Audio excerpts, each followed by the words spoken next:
Soldiers are easily some of the bravest people on the planet. They're sent to places that many of us will never visit and see man-made horrors play out in front of their eyes. Although soldiers have hundreds of stories to tell, some of the most interesting ones are those that detail mysterious creatures. One interesting account is that of military soldiers that encountered a mysterious being. The story goes that back in 2002, a military unit encountered a giant being in Kandahar. American soldiers were trekking up a mountainside when they saw signs of a lodge being. These included things like lodge footprints. As the soldiers went to investigate the area, they said they could hear loud grunting noises. Shortly after this, the team said they were ambushed by a lodge humanoid. They reported it was around 13 feet tall and had red hair. It had 6 fingers on each hand and was hostile towards the military unit. One of the men unfortunately didn't make it as he was pierced by the giant's large spear. The giant was said to be dressed in animal skins. The reason the team was in the area was because another military unit had gone missing, and so a rescue mission was planned to see what happened and hopefully bring back any survivors. After the soldier got pierced with the spear, it then turned his attention to the rest of the group. The others quickly fired at the giant, hitting it all over its body. They continued to do this until the giant dropped to its knees. After this, the unit reported it to their superiors. They gave them clear instructions to hide the body and stay near it, ensuring that no one nearby saw what they were trying to hide. After this, the body was taken to a secure location, and high officials told the soldiers that they were never to speak of this again. Another strange encounter is that of the jinn. According to the ancient scriptures seen throughout the Middle East, the jinn are often referred to as the people of the fire and seem to be as old as the universe itself. Scholars have noted that the word jinn most likely comes from the Arabic root word jan, to which roughly translates to mean to hide or to conceal, which gives us a clue as to the nature of the jinn, of which were often regarded as creatures of whom would attempt to conceal themselves from man. The Quran then clarifies that the existence of the jinn first came about during the act of the creation of the universe, and that the jinn came into existence after being created from a smokeless fire, similar to that of electricity and much purer energy. These stories in fact match that of the Judaism interpretation of the creation of Lucifer, of whom was also crafted from fire, and not that of light similar to other angels. The jinn were then described as being more accurately referred to as the people of the fire, and that they would exist in a plane that rested slightly above us but still within our world, slightly out of the reach of any natural senses. Additional information as to the origin and spreading of the jinn gets a little hazy, but references are made of the jinn assisting ruthless kings and rulers, and even helping with the building and construction of many cities and places of immense power. Given the fact that the jinn are often described as being unable to be seen or sensed by our natural senses and constantly attempting to evade detection of all kind, it's no surprise then that the main focus of the power of the jinn circles around its ability to take any form. It's believed that the jinn have the ability to take the form of any animal or person, and that they often use these tactics to get away from someone pursuing them or to trick loved ones of an individual into doing something for them. The only way for someone to be certain of whether or not the creature is a jinn is to look into its eyes. According to legends, the jinn's eyes are constantly blazing like a fire, and that they can be seen in the eyes of any form that they take. Jinns also possess supernatural abilities, such as that of possessing an individual to take control of their body, being able to predict the future and being able to perform superhuman themes, but are otherwise unexplainable in the physical world, such as speed, flying, vast intelligence, fluency in any language, and a vast amount of unending skills. Definitely seen as one of the strangest reports of modern-day encounters with the jinn was a military encounter seen in Iraq back in June of 2003. An Iraqi soldier and other fighters were stationed at the second floor of a police station to assist with further attacks against the police. This was between the locals and the law enforcement of the city. A lot of people were confused by the sudden attacks by the police. And so one of the main purposes of the Iraqi army assisting with safety was to uncover the reasons as to why such disturbances were taking place. In one of the reports taken by an Iraqi military squad station for 24/7 surveillance, they claim they encountered several jinn, of whom were watching and patrolling the station. The report details that they believed the individuals to be jinn due to the fact they had glowing red eyes and seemed completely unfazed by the bright surveillance lights used to blind passbyers, of whom attempted to get close to the station at night. Shortly after the report was filed, the whole entire station was attacked and every soldier and police in the department passed away from injuries. It then circulated that the jinn were at the center of the attacks, and the majority of the disturbances were caused by the jinn waging plans of attack. After the report surfaced, the attack stopped, with many locals claiming that the jinn went back into hiding after they were discovered.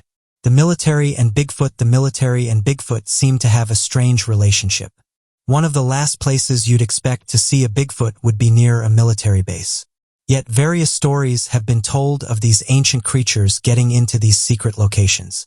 And not only that, but shortly after seeing this creature, there appears to be various reports of UFO sightings throughout the area. Oddly enough, according to MUFON or the Mutual UFO Network, it appeared that the third most common sighting of an alien being was that of a Bigfoot. Many people who encounter strange UFO sightings wrote witness reports of saucers landing and a Bigfoot coming out, or encountering a Bigfoot in the forest only for it to disappear like a ghost, and moments later to see a nearby unidentified flying object begin to immediately take off into the sky. These cases also do not include single encounters with the Sasquatch, and only include reports regarding a definitive extraterrestrial account. It's for this reason that Bigfoot might be an extraterrestrial creature, instead of a naturally evolved one. American soldiers have gone on to detail seeing these creatures around bases and while on missions. One of the most famous creatures that resembled a Bigfoot was given the name of Rock Aim, referred to by American soldiers as Rock Ams. Consistent reports were made by a wide number of platoons of giant humanoid creatures. One veteran wrote the following report. Serving with the 101st Airborne in the mountains of Vietnam, I saw the rock apes on many occasions.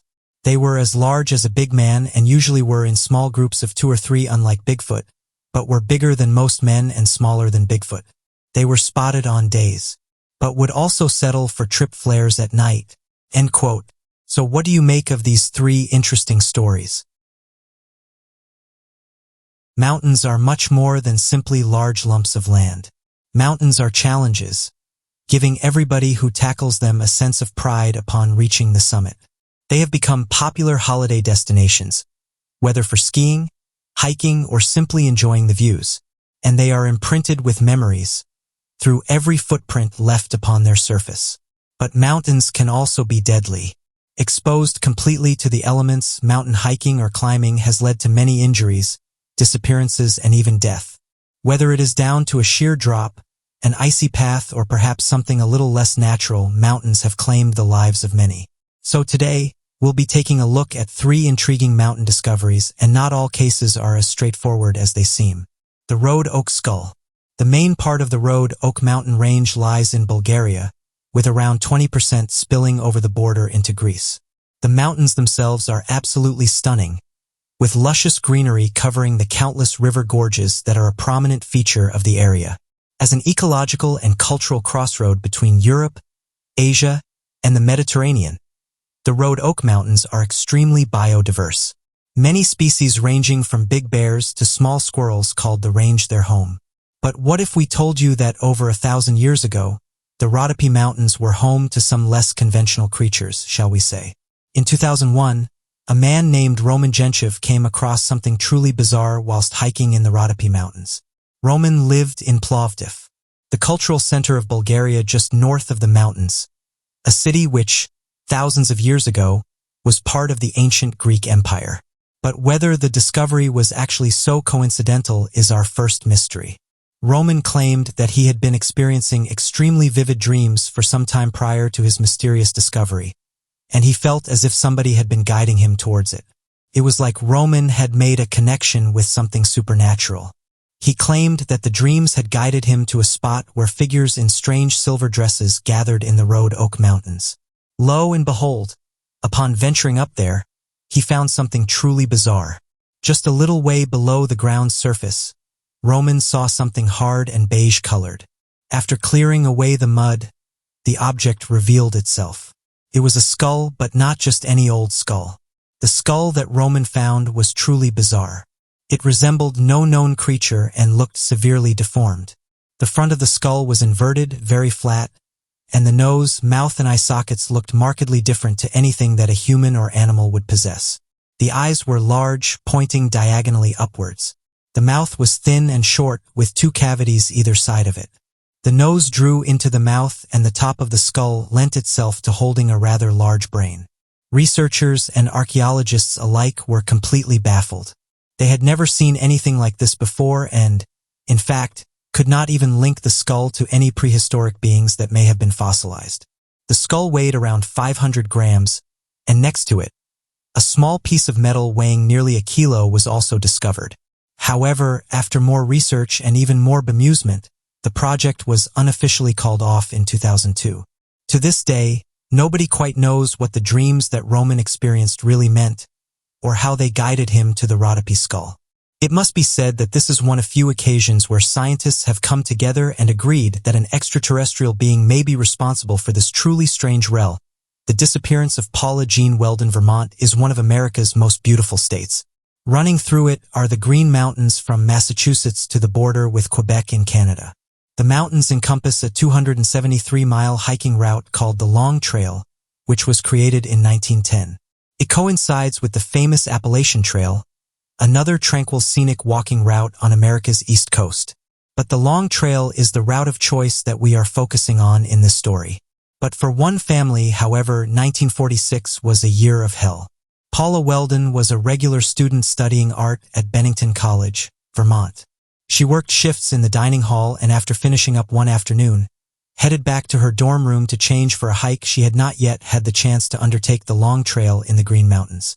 Paula told her friend that she would be gone for a few hours and given her clothing choices, most definitely did not expect to be out after dark when the temperatures would almost certainly drop below freezing. December in Vermont is a long, cold, dark month. After leaving the school grounds and heading towards the mountains, a man named Louis Knapp claimed to have picked up a girl matching Paula's description on Route 67, in the small stretch of road between Bickford Hollow Brook and Helmsbrook, meaning that Knapp did indeed drop her off at her intended location. Paula walked about a mile down the road to Woodford Hollow, where she would start her hike on the Long Trail. The student had not been walking for long when she came across another group of hikers of whom she asked directions. Little did they know that they would be the last people to ever see the girl alive. When Paula failed to return to college that evening, her friends quickly grew worried. Local authorities were contacted the next morning and then the police. But the odds were stacked against the search party from the start, as the new day revealed a thick sheet of fresh snow covering the ground. The local police force in the area was badly organized, and thus the investigation was headed up by the local sheriff, the state attorney, and a private investigator. Students and some law enforcement officers from neighboring states joined the search, but to no avail.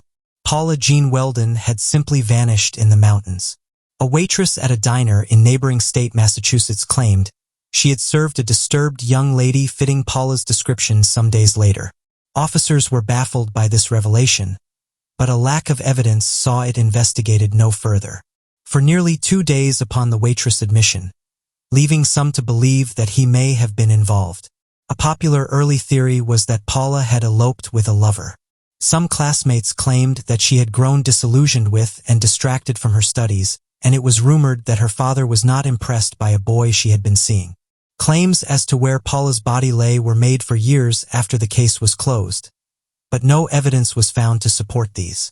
To this day, Paula is presumed to have died in the Green Mountains. Unfortunately, police could never rule out foul play, with abduction, kidnapping, and assassination all viable avenues. By whom, however? Well, that has never been established, and nearly 80 years later, it is unlikely to ever be. Mount Everest ghost sightings. Climbing Mount Everest is synonymous with feats of physical and mental strength and determination, requiring months of preparation. However, as one of the world's most unforgiving mountains, storms and avalanches can leave climbers vulnerable to the elements and overwhelm them without warning. Not without reason. Then, the mountain is said to be the resting place of over 100 bodies and is referred to as the world's highest cemetery. Over the years, it has played host to various supernatural incidents ranging from the casual ghost to malicious entities vying for a way into the soul. One theory behind these sightings, especially popular amongst the Sherpas, a native Nepalese group that live around Mount Everest, is that the Himalayan region is of religious significance and that disrespect for the mountains has led to an accumulation of bad karma, which has given rise to spirits who haunt the mountain. Another more scientific explanation suggests that these events are simply caused by the lack of oxygen and colder temperatures at higher altitudes, which can affect the brain's ability to discern what is real and what is a figment of the imagination. This line of thought therefore deems such supernatural occurrences as mere hallucinations. Perhaps one of the most terrifying events was when a ghost reportedly tried to possess some of the residents of Bemni, a local Himalayan village. One of the witnesses, Mohan Singh, was confronted by the spirit while chopping wood. The spirit took the form of a human initially, but during their altercation, it would grow to 9 feet tall before dropping down to the size of a chicken. Shortly after this sighting, Singh came down with a fever and believed to be possessed by the spirit. He immediately sought help in the form of an exorcism conducted by a Hindu priest. To this day, the villagers still report being possessed frequently, especially during important events such as weddings or funerals. With that said, it is not all doom and gloom when it comes to the supernatural spirits of the Himalayas. There have been several paranormal incidents in which the ghosts have actually been helpful, even going as far as to display a touch of patriotism. One such event occurred in 1975 when climbers Dougal Haston and Doug Scott sensed that a third climber was near them whilst being hounded by the elements one night. The ghost offered support and much-needed hope for the struggling climbers who had run out of oxygen and food. After their ordeal, they both affirmed that without the friendly ghost's help, they would never have made it through the night. Everest may be a desolate place, but are you ever really alone there? Mountains are incredible wonders of nature, both beautiful and ominous in equal measure. One thing to be remembered, however, is that Mother Nature, on mountains especially, is not always kind, and that it is always best to be prepared for any eventuality, no matter how strange.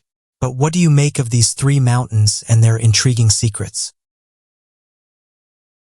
Finding out what dwells beneath the soil of our past is always exciting. For multiple centuries, we have been discovering great artifacts, burial grounds, tombs, and wondrous buried aspects of ancient cultures, finally coming to light after millennia of concealment. So today, we will be taking a look at 3 recent archaeological discoveries. Ancient mummy found entombed in strange cocoon never before seen by archaeologists. A 3,400-year-old mud mummy was recently discovered, the body wrapped in a hardened cocoon of mud resembling a hard shell that baffled the scientists who conducted a scan of the mummy. This deceased body suggests an entirely different way of burial performed by the ancient Egyptians, a precursor to the typical mummification process to which we are all so accustomed. Its finding might alter the way we view the way the ancient Egyptians buried their dead. A pressing theory regarding the mudcocoon is that it was used to stabilize the mummy to protect the body from any harm or damage that would handicap it in the afterlife. An alternative suggestion made by scientists was that it was a practice used for ancient aristocrats and the upper classes who would be mummified in resin-based concoctions from 1294 BCE to about 945 BCE, and that this was one of the earlier methods of such intricate burials. However, that leaves the question of why mud was used on this person and not resin as it ought to have been.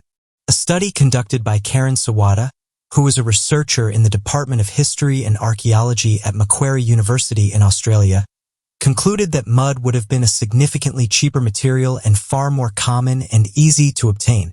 The mummy itself was dated back to 1207 BCE. However, it was shown to have been damaged post-mortem, the body even having been placed into the wrong tomb. The body, found to be female, was put into a coffin with the inscription of Meryuta or Merua, which would have been their name, though researchers claim the body is not that of Meryuta but another unidentified female. This is due to the fact that the mud mummy suffered the same fate as many other mummies of the 19th century. The body was shoved into a coffin that belongs to another person in order for the dealers who sold artifacts and mummies to museums and personal collectors to sell a complete burial set. The body found inside was 200 years older than the coffin, which was identified as being only made in 1000 BCE. Though the body is not Merua's, it's a female who perished in her young adulthood, somewhere between the ages of 20 and 30, most likely at the age of 26. After her passing, she seemed to have been mummified with the usage of the typical textiles used in ancient Egyptian burial rites. It's during this time that researchers assumed that her left knee and leg became damaged by some accident or mistake, though it's probable that the damage was caused by early grave robbers. There is evidence to suggest someone attempted to fix the damage.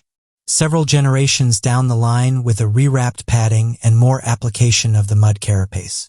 The person who attempted to repair the broken parts of the body made a muddy mess of it with a mixture of mud, sand, and straw built in between the layers of wrapping. The top of the mummy was coated with raw crimson ochre with multiple layers of linen placed over the damp materials. Unfortunately, their efforts were fruitless as the mummy was damaged once again later down the line. Though in a different spot, the neck and head were consequently injured because this injury cut through all the layers, including the muddy carapace and various linen layers. It is evident that this was recent damage done likely within only the last few centuries. Notably, this is not the only Egyptian mummy which was repaired after death. The body of Pharaoh Seti I was rewrapped multiple times, as well as the body of Pharaoh Amenhotep III, so this was a semi-common practice, so it is assumed. Despite this, it was still not a popular practice opposed to the more usual ways of mummification, it seems, and the discovery of this body shows us that the burial process was significantly more nuanced than we believed and that the ancient Egyptians had multiple and various ways of burial. On time period, area, and social status. Archaeologists unearth Bronze Age graves at Stonehenge tunnel site. Archaeologists doing preliminary work on the site of Stonehenge, checking out the area for the suggested new A303 road tunnel, discovered a myriad of amazing finds, pottery from Neolithic times, and most importantly Bronze Age graves. A plethora of awe-inspiring discoveries were made.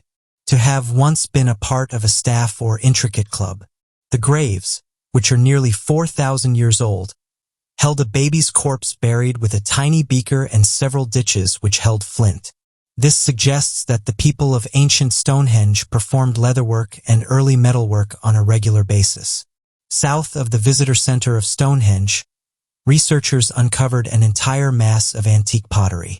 Archaeologists believe that the pottery was created by the same people who created the famous landmark stone circle.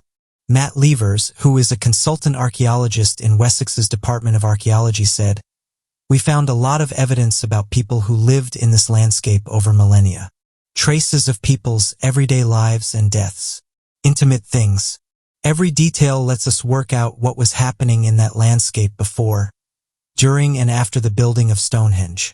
The road tunnel's construction is a subject of intense controversy, with the A303, which sits close to the ancient stones, meant to be transformed into a 2-mile. Professionals argue that such heavy construction work will surely harm the landmark and damage it, potentially even destroying it, leading to the tragic loss of thousands of irreplaceable artifacts which could reveal a million secrets about the ancient peoples who resided in the area millennia ago. And the proposed A303 tunnel campaign was legally challenged by environmentalists and archaeologists. But Wessex Archaeology and Highways England assure the public that they are going to handle the situation delicately and in a proper, systematic manner. The tunnel's preliminary phase included the researchers hand-digging nearly 2,000 test pits and recording their trial trenches, of which there were more than 400.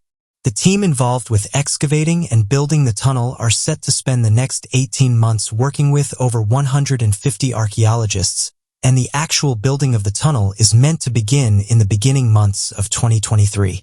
The current findings, as well as any future ones, are to be sent to storage in Salisbury and are supposed to eventually be put on display in the museum, where they will be safe and cared for so that these artifacts will last for generations to come. Archaeologists find intact ceremonial chariot near Pompeii. Of all ancient cities we know of, the elusive Pompeii is surely the most famous of all for the sorrowful sudden fate which befell it and its many citizens when Mount Vesuvius erupted in 79 AD, coating the entire population in burning soot, encasing all its people, buildings, animals, and objects in everlasting existence. Officials at the site of Pompeii revealed their discovery of a never-before-found ceremonial chariot, a breathtaking discovery, joining the surplus of wonderful findings made at and around the archaeological site. The chariot itself was made with elements of iron, but its decorations were made of bronze and mineralized wooden pieces, and was found in the northern settlement of Pompeii amongst the other ruins. It sat in the ruins of a stable where the dead remains of a trio of horses were found. It was parked, likely ready for its owner to take it home, something which never came to be, for the volcano immortalized the moment in time forever. Unlike the majority of other findings, this chariot was pristinely preserved almost entirely in one piece. Having survived the initial eruption, the eventual caving in of the stables and centuries' worth of antiquity thieves, was found sitting perfectly beside one of the ancient villas surrounding Mount Vesuvius, overlooking the stunning view of the Mediterranean Sea at the edge of the city. Last year, archaeologists found the skeletons of what they believe to have been a wealthy man and his male slave nearby the villa, seemingly trying to escape the devastation unsuccessfully. Archaeologists believe that this particular chariot was used for festivals and parades, even potentially meant as a carriage for newlywed wives to carry them to their new husbands' homes. Chariots were used as casual transport to carry products and merchant goods as well as produce, but the intricate decorations suggest this was a chariot used only for special occasions and used only several times a year instead of being an everyday chariot. As for the villa on which it was found, the Italian police discovered it back in 2017, after busting an illegally dug tunnel in the area. 2 people living nearby were put on trial for illegally digging about 80 meters worth of tunnel in the Pompeii area without a permit. Archaeology allows us a colorful, bright insight into the past. It lets us see how our ancestors lived and what everyday life was like for them. Ancient civilizations which are now long gone, thought of life, death, wealth and status which have since disappeared live on in our memories. And with these constant discoveries. But what do you make of these archaeological stories and their findings? The world is full of strange tales. Various discoveries have been made in forests around the world, and this has only led to people going out and investigating their local forests in the hopes of finding something strange. Though some people found more than they bargained for. A few years back, a Facebook user posted some strange footage while hiking through a forest. The man said he was walking through Berkeley-Jackson County Park in Huntington, New York, when he saw lots of posters attached to trees. As he went in for a closer look, though, he couldn't believe what he was seeing. Each of the trees had photographs of missing people, along with details of each case. He was surprised to see such a thing and speculated as to whether the person living in the forest was behind the disappearances. He said that around the site there was also cages, blankets, and food. He later reported the incident to the Suffolk County Police, asking them to investigate why they were put here. He wrote the following on Facebook: "I've spoken with a detective and shown them the videos. They agree this is creepy if not suspicious and will be investigating." End quote. Once the police had investigated the area, he got an answer for what was going on, saying the following: "The police have told me that the homeowner of the adjacent property is claiming this was a setup for Halloween, and that it would be taken down after Halloween. They are not investigating further." End quote. A lot of people had a problem with this, though, and asked why this wouldn't be taken down before Halloween, saying that it seems really disrespectful and in bad taste to leave this up. With users saying, imagine if this was your mom, dad, brother, or sister that had gone missing. You wouldn't want it staying up. One person said the following: "This is not okay. Fair enough if these were fictional characters or something, but these are real people that went missing, families that are searching day and night for answers. Seems in really poor taste." End quote. The Weeping Woman. Along the banks of the river, under the dark canopy of trees, there wanders a woman in white. She cries out for her children, and some say if you bear witness to the wails, you are surely marked for death. Her name is Maria. Maria came from a small rural town in Mexico, and although her family was poor, her beauty drew men from all over. This included a wealthy rancher who, when traveling through Maria's town, immediately spotted her and knew he must have her. The man easily won her over. sharing her with gifts and attention that she'd never had. At first their marriage seemed strong. Maria and the rancher seemed happy and went on to have 2 sons. It was not long after this, however, that things in their marriage started to change. The rancher continued to travel. Some say he enjoyed a life of alcohol and beautiful women. Others say he went back to his ranch. There were times when he'd leave Maria and their boys for months on end, and when he did return, his attention was only for the boys. Resentment began to well up inside of Maria, both for her marriage and her boys. One night, as Maria and the boys walked along the path near a river, it said she saw her husband in a carriage with a younger, wealthier woman.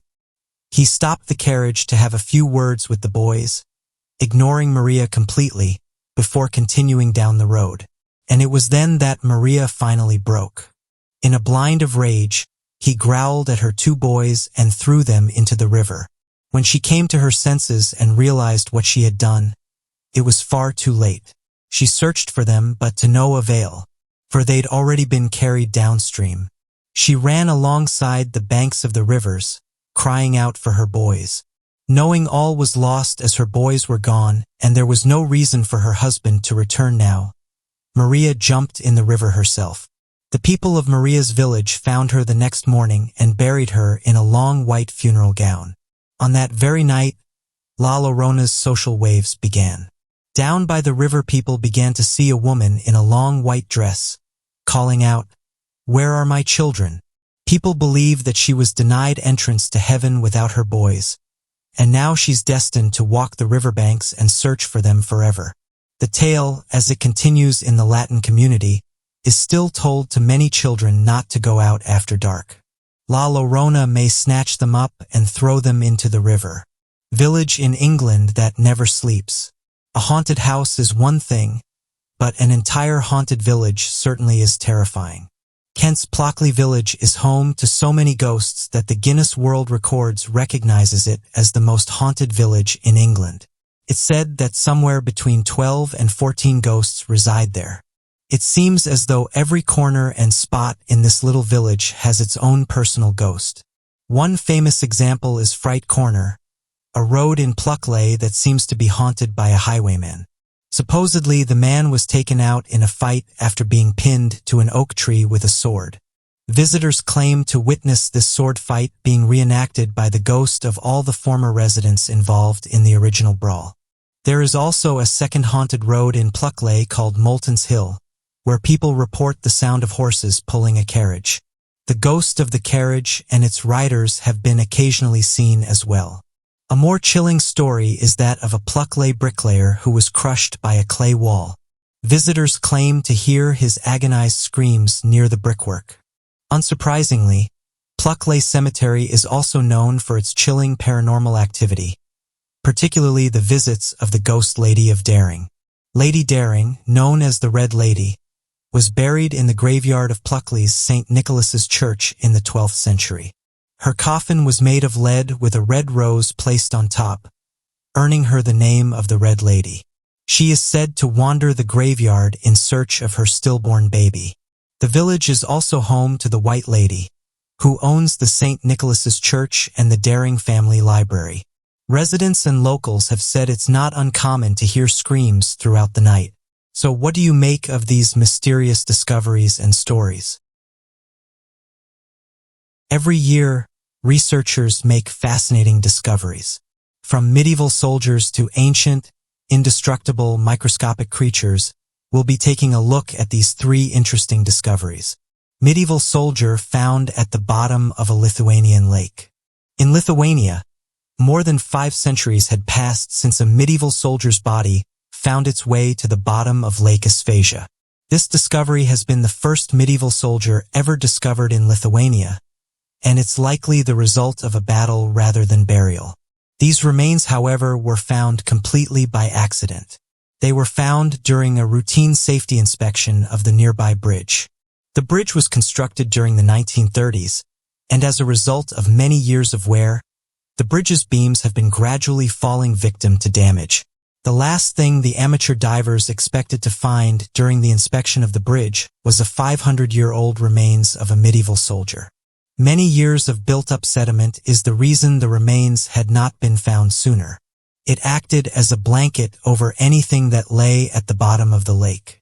And it just so happened to be hiding one of the biggest medieval discoveries in Lithuania. The soldier has been confirmed to have been male and died sometime during the 16th century. We can learn more about this person and what his life was like from the artifacts that were found in the body's vicinity. There was a leather belt, an iron sword, and a complete pair of leather boots with spurs. Also, some miscellaneous leather items were also found along with other artifacts. These artifacts, along with the skeleton, were astonishingly well preserved due to, as mentioned previously, the layer of sediment covering the remains, as a result, preserving the body over the years. This discovery was made within the last year, so a lot of details are still unknown. Archaeologists and scientists say that they're still examining everything. However, the artifacts found with the skeleton suggest that the male was of military status, given the number of weapons he had with him. Also, the researchers would theorize he likely died in some sort of combat. Due to the location of the lake and the old bridge, there's been theories that he could have been a guard to one of the old castles at the time. The lake was a central point in medieval Lithuania, with the old bridge being a focal point of the time. While this is the first time medieval remains have been found in the lake, it's not the only interesting discovery the lake has been hiding. Parts and pieces of old boats and even portions of the medieval bridge have been discovered, but nothing as interesting as a full soldier. Tardigrade found in Antarctica.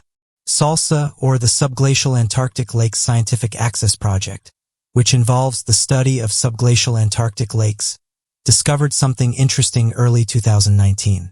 David Harwood, a micropaleontologist, described the discovery as completely unexpected. A subglacial lake is a lake that's found underneath a glacier. They're formed when ice meets bedrock, where gravitational pressure decreases the pressure melting point of ice, and the lake is formed. After drilling down into the ice and reaching around 1 kilometer into Lake Merce, the team discovered some mud on a retrieved sensor.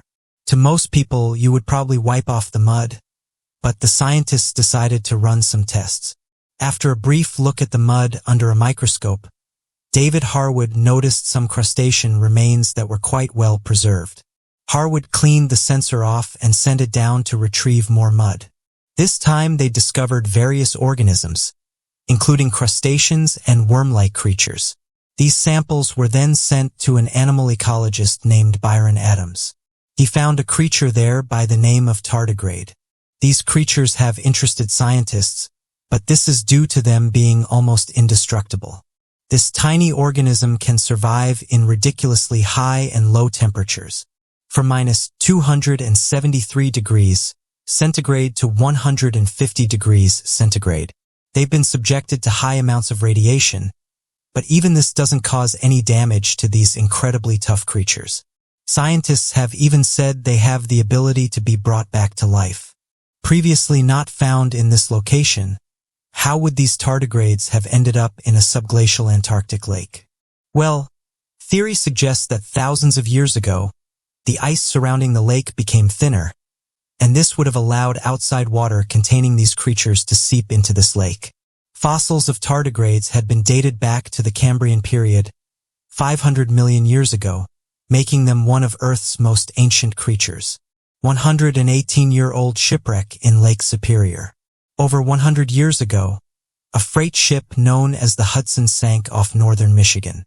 Unfortunately caught up in a deadly storm, the ship sank and all 24 crew members died in Lake Superior. 118 years passed and no one knew the fate of the ship. This was until Craig Smith and Jerry Eliason, 2 shipwreck hunters, decided that they were going to find the sunken freighter. Shipwreck hunters are often known as treasure hunters. Craig and Jerry, however, were not really in it for the so-called treasure hunting, but rather for the love and enjoyment of finding shipwrecks and the thrill of solving the mystery behind them. So once the pair had decided they were going to go after the Hudson, they needed to design and build a custom sonar system. The system would need to withstand the pressure of the lake. The optimistic duo managed to, with the help of their custom-built equipment, narrowed the area of their search to just over 30 square miles. Initially, after first discovering a wreck, they didn't actually know if it had been the Hudson until they got back to shore and viewed their findings. Now located, the duo were happy not only that they'd managed to find the century-old shipwreck, but that because the location of it was miles offshore, it remained practically untouched and the hull of the ship was completely intact. The one negative of this discovery? The Hudson wreck is unfortunately too deep for divers to properly explore, sitting at its highest point around 6 meters from the bottom of Lake Superior. It's one of the deepest wrecks found in the Great Lakes. Hopefully in the coming years, divers will manage to get down to the wreck to give us more information on the Hudson and its crew. So what do you make of these 3 discoveries from around the world? It's not just scientists and researchers who make interesting discoveries. Every year, people from all across the planet stumble across fascinating artifacts, some of which are worth a small fortune. So today we'll be taking a look at these 3 interesting discoveries. Grandson finds old safe and treasure. Sometimes people get lucky and manage to come into a lot of money, whether through inheritance from an unknown family member, a winning lottery ticket, or stumbling upon bags of money in their home. As unlikely as the latter is, one Reddit user found thousands of dollars hidden inside a wall. The Redditor V-Sky was cleaning out their grandparents' old home. For years after their grandmother, situated on about 45 acres of land, V-Sky's grandparents built their home and lived there for 50 years. They built multiple additions to their property throughout their life, totaling 8 different sheds and garages.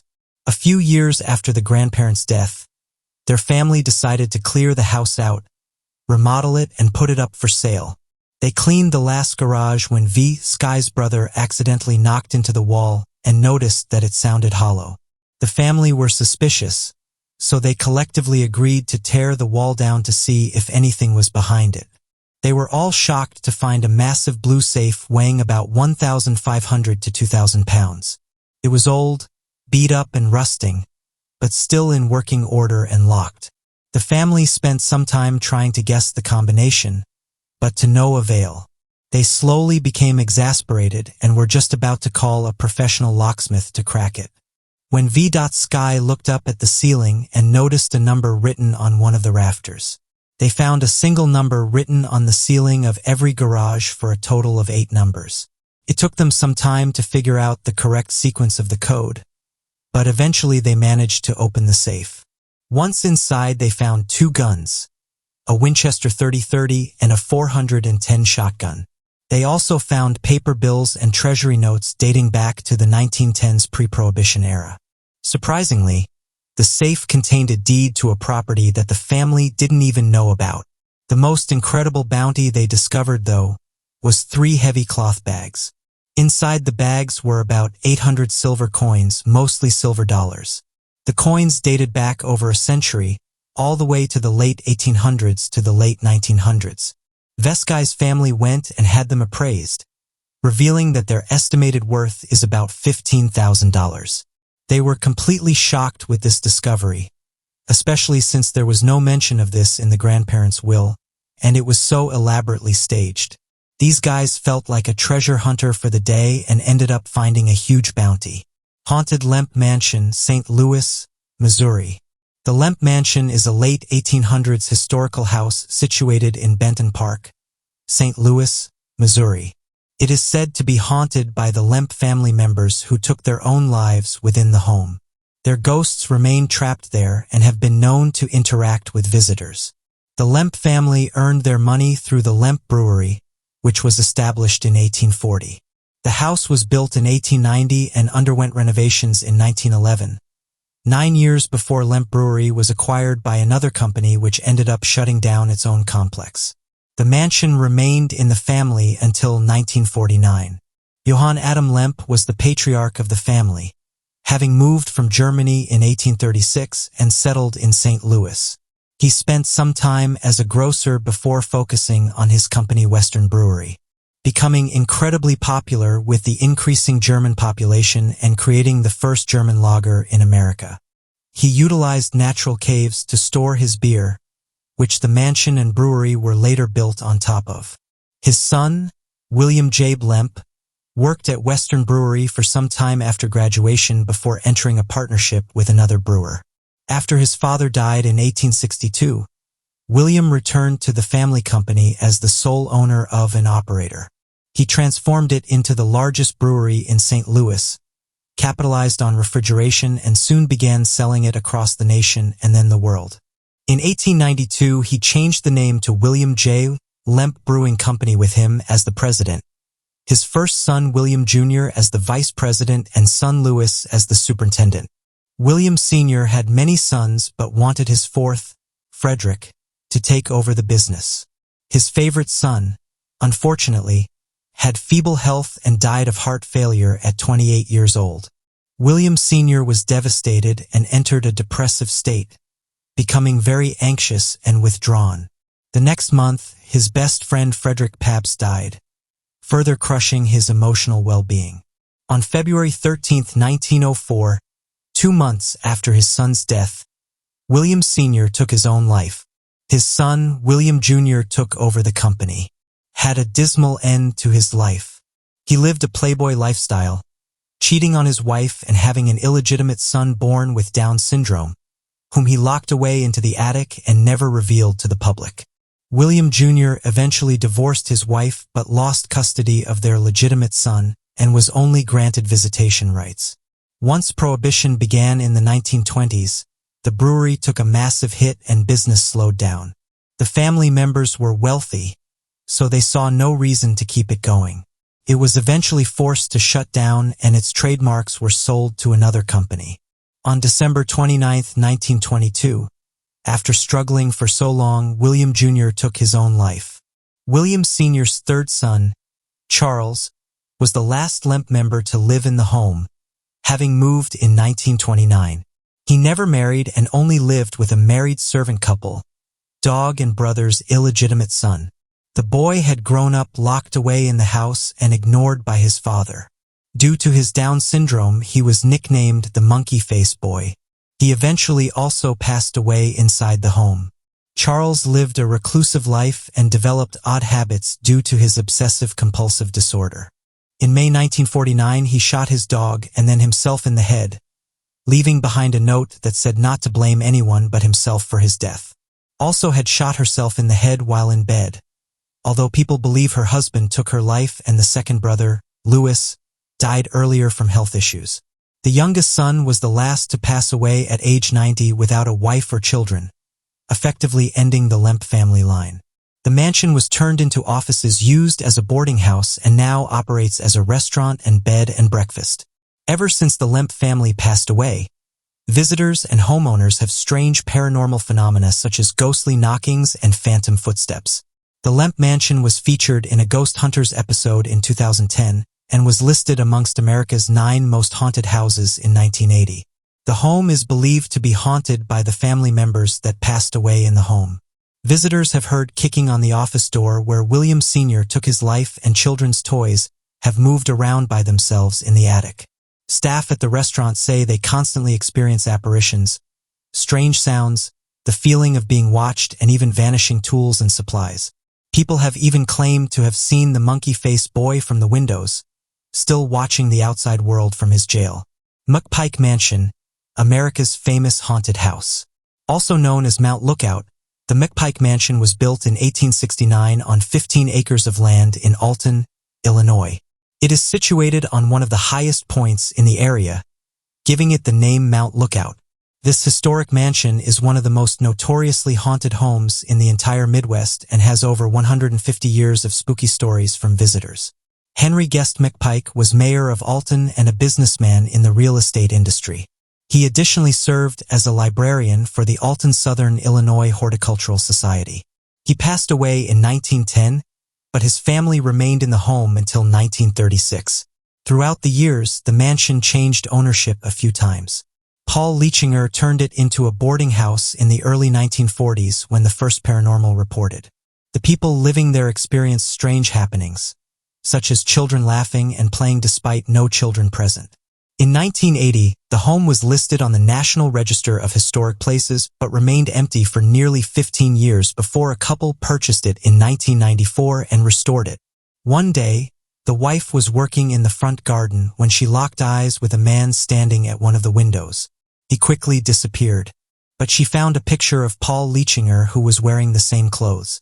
The couple now hosts tours, campouts, and psychic sessions in the house to raise funds for restoration. Visitors claim they have experienced paranormal activity like strange mists and orbs, phantom touches, and metal doors moving independently. Lights flicker. Figures can be seen in the windows of photos when the photographer didn't see them, and apparitions have even been spotted. There is apparently strong energy in the wine cellar reminiscent of the original owner Henry Guest McPike. Others had witnessed ghosts of Native Americans, believing the hauntings do have originated before McPike even built the house. McPike Mansion is one of the most famous haunted homes in the United States and has appeared on an episode of Ghost Adventures in 2019. Scariest Places on Earth, Fact or Faked Paranormal Files, and Ghost Lab. But what do you make of these interesting homes? The dense jungle regions of our planet are some of the most mysterious, mainly because there's still so much of it that's never been explored by humans. The jungle and oceans of our planet hold many interesting discoveries. In recent years, though, reports of these have made their way online, and one of the most interesting ones involves those of supposed giant snakes. This currently disputes among animal researchers as to which snake holds the title of being the longest. According to the Natural History Museum, green anacondas have been reported to reach lengths of up to 8.43 meters and having a girth of 1.1 meters. They note, though, that generally the reticulated python is longer. Regardless, it's thought that both of these hold the titles being the largest. However, when reading testimonies online, this site starts to get questions, as various early explorers have gone on to note that they've encountered massive snakes that dwarf these sizes. Reports of giant snakes are not anything new. Some of the earliest reports come from South America and say that snakes here can reach between 40 and 60 feet in length. Due to these snakes being sighted in South America, it led to these explorers suggesting that what they were seeing were gigantic-sized anacondas. One of the problems was during these times it was hard to verify what was being seen. The only thing that can back up what the men saw are notes and passed down stories. However, tribes across the world have backed up these stories and said that giant snakes do exist. One encounter with these giant snakes was said to have happened during the 1940s, when army officials ran into an abnormally large snake. The encounter happened somewhere in Brazil. The report states that one of the team members called over the others as they saw a mysterious creature close to a bank. The team then went over to investigate and noticed the snake had passed away, which gave them the perfect opportunity to measure it. One thing they noticed was that this wasn't any ordinary snake, saying that after the measurements were taken, the snake measured in at 12.4 meters, or just over 40 feet. What happened to the snake is unknown. Another story was shared by Lee Christek. He was on a 1944 petroleum expedition in Colombia and claimed to have measured an 11.4 meter or 38-foot specimen. However, noting that other than his story, there's no way to pack up what happened. Another famous account of giant snakes is those told by the famous explorer Percy Forsyth, before Percy even began visiting these regions. He caught word of giant creatures that allegedly lived in the jungles of our world. Natives of the Amazon reported seeing large serpent-like creatures and would often try to avoid them at all costs, as every time they got close or tried to stop them, they would be eaten. Percy was allegedly able to track down some villagers, but said they didn't like the idea of tracking down one of these giant snakes, saying if one was spotted close to their village, instead of trying to get rid of it, they would just leave the area. Percy Fawcett went on to detail his encounter with the giant snake. He said the following: "We were drifting easily along the slow current, when almost under the above the boat there appeared to be a triangular head. It was a giant anaconda. I sprang for my rifle as the creature began to make its way up the bank. My guides were scared for their life, but I managed to persuade them to turn towards the shore. These giant creatures, unknown to tip boats and everyone, was worried that this was going to be our fate. We stepped ashore and approached the reptile with caution. It was out of action, but shivers ran up and down the body like puffs of wind on a mountain tarn. As far as it was possible to measure, a length of 45 feet lay out of the water, and 17 feet in it, making a total length of 62 feet. Its body was not thick for such a colossal length, no more than 12 inches in diameter, but it had probably been long without food. I tried to take a piece of the skin, but the creature was still alive." End quote. Percy managed to escape and report the encounter. Locals came forward and backed up his claims, saying that other lodgings had been encountered in the area. Something interesting to note, though, is that these claims have been debunked by scientists, and around the same time he went on to claim that he discovered a new breed of dog and that this dog had 2 noses. These reports were debunked and said to be pure fantasy, but it turns out the Percy Fawcett was telling the truth. The double-nosed Andean tigerhound is an extremely rare breed of dog, and people use this as an example of Percy telling the truth. People never believe that the dog existed, but it does. So believers in giant snakes have said that perhaps he was telling the truth, but it's just we haven't yet found one.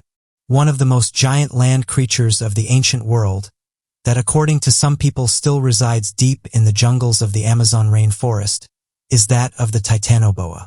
Scientists have found ancient fossils of Titanoboa that indicate this massive snake could grow to a length of 42 feet. According to researchers, the fossils of Titanoboa are around 60 million years old. However, many local people from the native tribes claim to have seen the monstrous snake in various parts of the Amazon rainforest. Scientists believe that the vast unexplored jungles of the Amazon rainforest are home to many undiscovered species, and Titanoboa could be one of them. The Amazon is so dense that sunlight is unable to reach 95% of the soil in the rainforest. Moreover, there are many places in the Amazon rainforest where flash floods happen. Some native tribes still believe this monstrous snake lives near the waterways in the Amazon rainforest. There are many people belonging to the native tribes in the Amazon and its surrounding areas who claim to have seen a Titanoboa. Some animal experts have dismissed these sightings. They are of the opinion that it's possible that many of these sightings were actually sightings of large snakes like anaconda. The only other explanation that exists to explain away these encounters is that every person is overestimating the sizes of these snakes. Something that could happen is when these creatures are up close, they can appear larger than what they actually are. Cryptid researchers, though, believe that giant snakes do still live on our planet. So what do you make of these interesting stories? Bigfoot is one of the most interesting cryptids out there, perhaps because it's the one cryptid that most resembles us. For years now, people have been coming forward with their encounters with these elusive creatures, being able to provide photographic evidence along with cast of footprints. However, it's also known for causing interesting discussions. Some think that the humanoid exists in small groups, while others have said it's not possible that such a large humanoid could exist in our world without being seen more frequently. They point to the fact there would need to be a large group of them to survive, and if this was the case, they'd be seen a lot more often.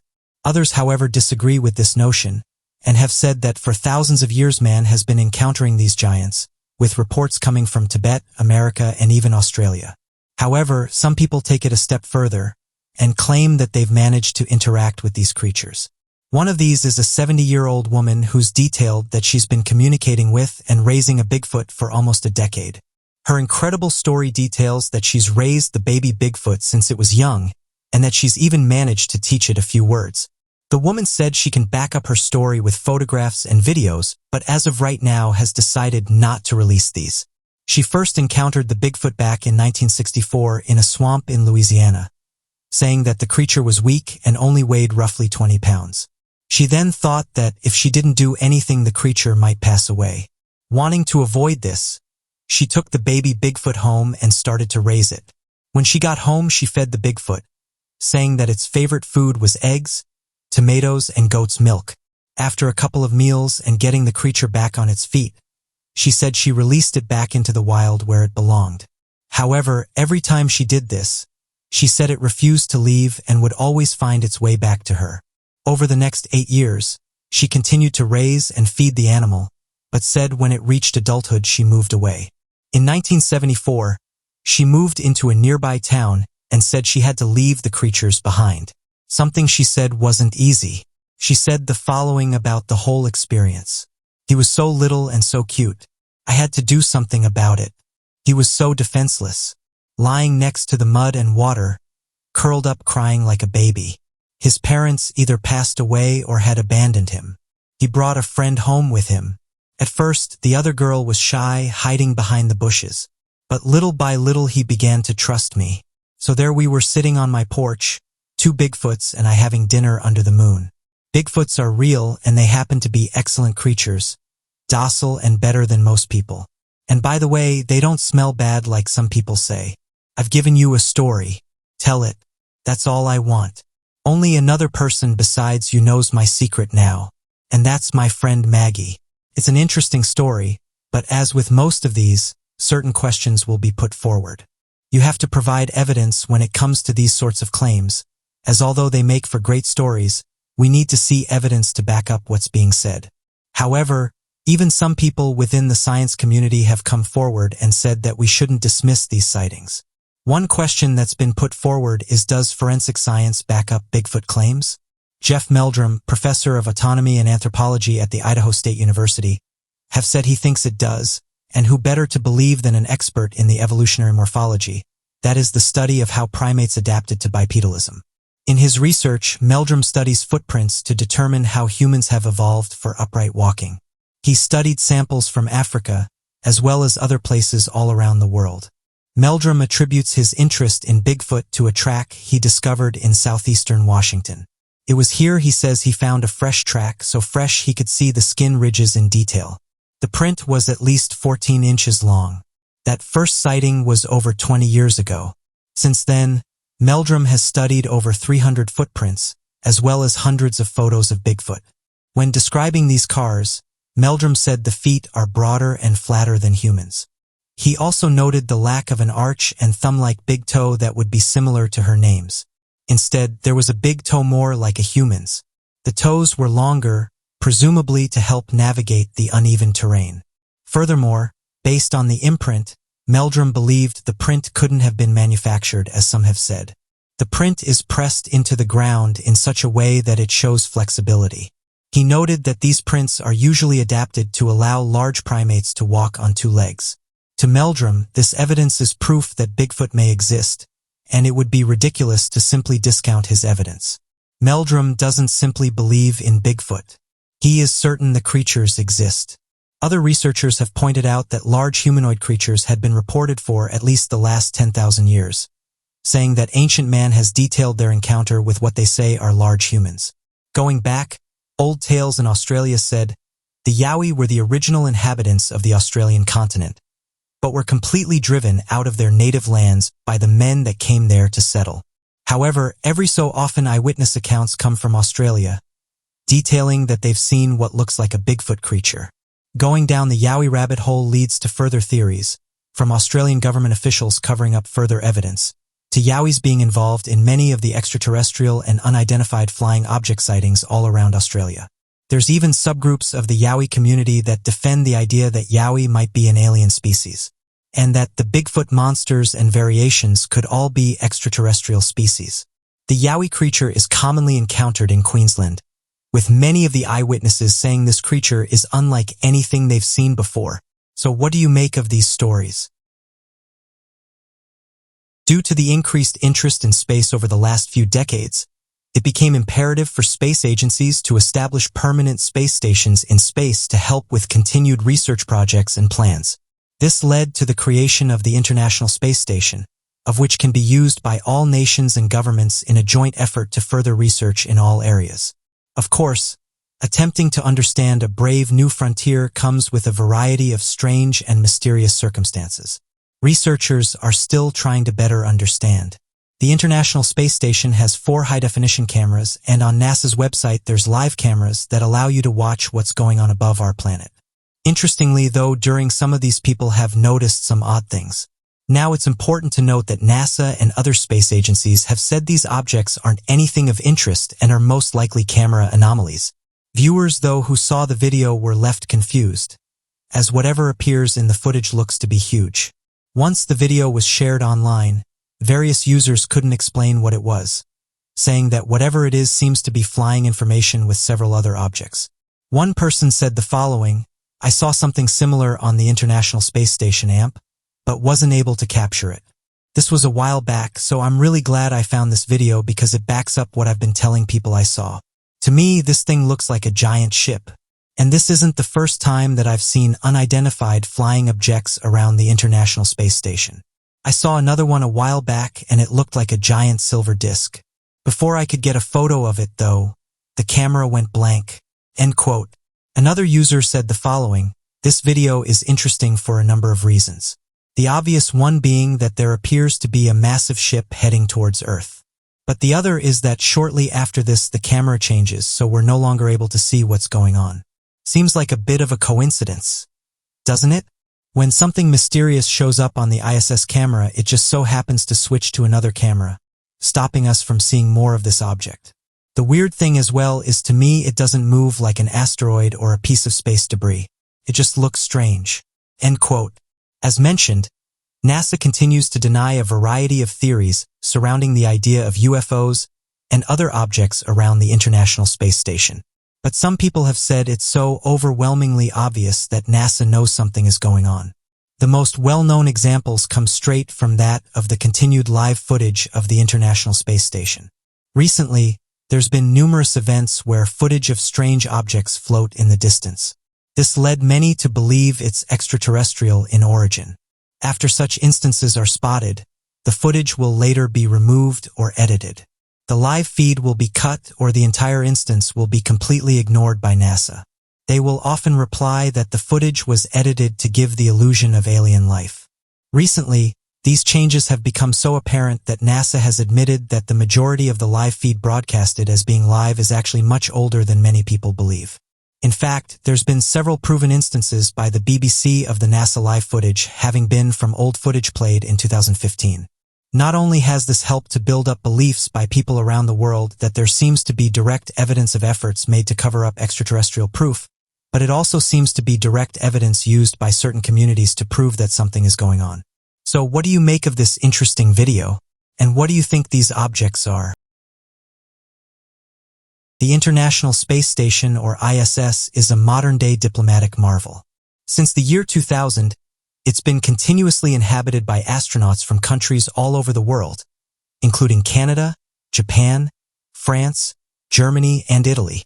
Recently, though, scientists said they discovered a life form on the International Space Station that's not known to science. NASA, along with researchers from the United States and India, announced that after running various tests, they had discovered 4 new strains of bacteria living on the International Space Station, and 3 of these are unknown to science. The 4 strains were found from various places on the ISS, including an overhead panel, a table, and a filter. After samples were sent back to Earth, the researchers started to conduct their tests, saying that once they got their results, it told them these were soil bacteria. The scientists said it wasn't really a mystery as to why these new bacteria were found on the ISS, as astronauts over the years have conducted a variety of different tests, some of which include growing food. Scientists did conclude that these strains were unidentified species and were soon given the name of IF7WB2T, IIF1SWB5, and IIF4SWB5. NASA's Jet Propulsion Laboratory said the following: "To grow plants in extreme places where resources are minimal, isolation of novel microbes that are held to promote plant growth under stressful conditions is essential. The whole genome sequence assembly of these 3 ISS strains reported here will enable the comparative genomic characterization of ISS isolates with Earth's counterparts in further studies. This will further aid in the identification of genetic determinants that might potentially be responsible for promoting plant growth under microgravity conditions and contribute to the development of self-sustainable plant crops for long-term space missions in future. Vastness of space has left it to be one of the last unexplored frontiers of the human race. With it has also come a wide number of strange and anomalous properties that even the most well-versed experts on the matter can't explain. When recruiting astronauts to begin a long-term scientific endeavor or missions into the zero-gravity nature of space, the National Aeronautics and Space Administration takes an incredible amount of variables into account to ensure the safety and longevity of the mission. For as long as research plans have continued over the many decades that astronauts have been tasked with conducting scientific missions in space, the continued research into the effects of isolation, zero gravity, and the environment of the vacuum of the surrounding space on the human mind and body have been gathered to better understand exactly what it is the astronauts must endure. Astronauts have carried out many missions on the International Space Station. For example, going back a few years ago, researchers on board were able to find out that the changes of the gravity do more than just affect the astronauts on board the International Space Station. When the National Aeronautics and Space Administration conducted research regarding bacterial growth of salmonella in space, they found that for some strange reason the bacteria became far more dangerous after a spaceflight. Growing unrestricted in anti-gravity allowed the bacteria to become far more potent in nearly all regard, even when compared to lower doses to the same bacteria on Earth. Many other strains of bacteria and viruses also demonstrated this rather horrifying behavior, and it has become mandatory and apparent that all astronauts must be completely scanned for any potential viruses and bacteria to make sure that a new strain is not formed accidentally in the confines of the space station. This means that though there are efforts currently being handled and made by the private space agency, astronauts can very well be subjected to far more aggressive diseases and illnesses while aboard the International Space Station, as astronauts are constantly coming and going from the facility. The International Space Station is also home to a few mysteries. The primary operators of the International Space Station's two components are the United States and Russia. The ISS is manned by a crew of 6 astronauts, whose primary purpose is to conduct research. However, they are also in charge of maintaining the complex systems of the space station. According to NASA, over 230 hours of spacewalks, which is the term for leaving the space station in a spacesuit, have been conducted by astronauts since the year 2000, primarily for construction, maintenance, and repair. Since the lives of the crew depend on the ISS being in top working form at all times, it makes sense that they spend much of their time updating and checking its safety. For the most part, things usually function well. However, in August 2018, something unusual happened. Flight controllers on the ground at Johnson Space Center in Houston noticed dropping air pressure in the ISS. They alerted the crew, who were quickly able to trace the air loss to a Russian capsule called Soyuz MS-09, which was temporarily docked after bringing 3 astronauts to the ISS in June. The Soyuz is a capsule of Russian design, which is primarily used for crewed spacecraft.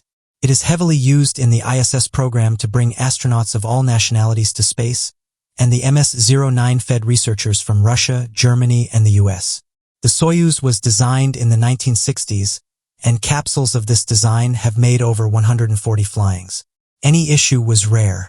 Upon closer inspection, this capsule was discovered to have a serious issue. A small 2 mm hole was found to be the cause. It was quickly plugged with epoxy and tape, and the air pressure returned to normal. The astronauts were never in danger. However, there was a fair amount of concern. Where had the hole come from?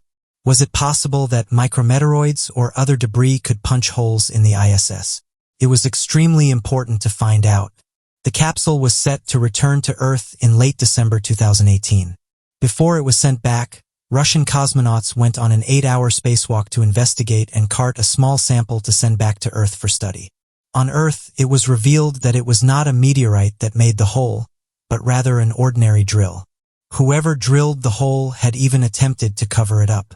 Theories were suddenly put forward. Officials from the Russian space program even implied that it was some sort of sabotage. Unfortunately, no one has come forward and confessed to making the hole. One idea that was put forward was that an engineer on the ground did it.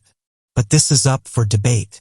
Until the person responsible confesses, we may never know whether or not the hole is truly a mistake or some kind of malicious act. So what do you make of these recent discoveries?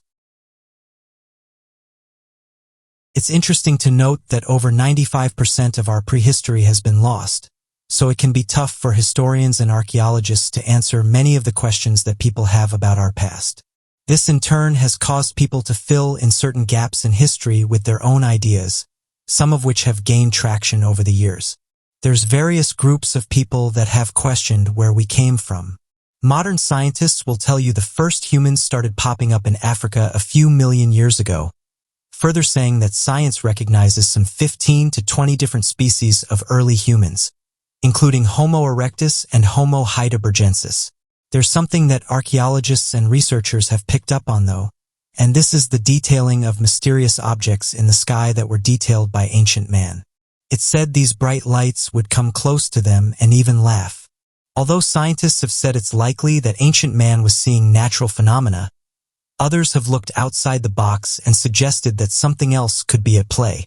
UFOs certainly aren't a modern-day thing. As mentioned, they've been depicted in things like old paintings and scriptures, with one of the oldest coming from the ancient Egyptian civilization. It's these encounters that, of course, some to think these crafts have been visiting our planet for thousands of years.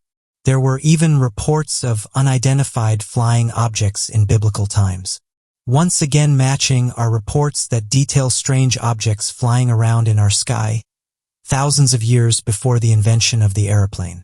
Even today, with the skies filled with drones, helicopters and planes, UFOs are still a source of mystery and intrigue. Imagine then the level of disbelief on seeing such objects before the actual invention of the airplane.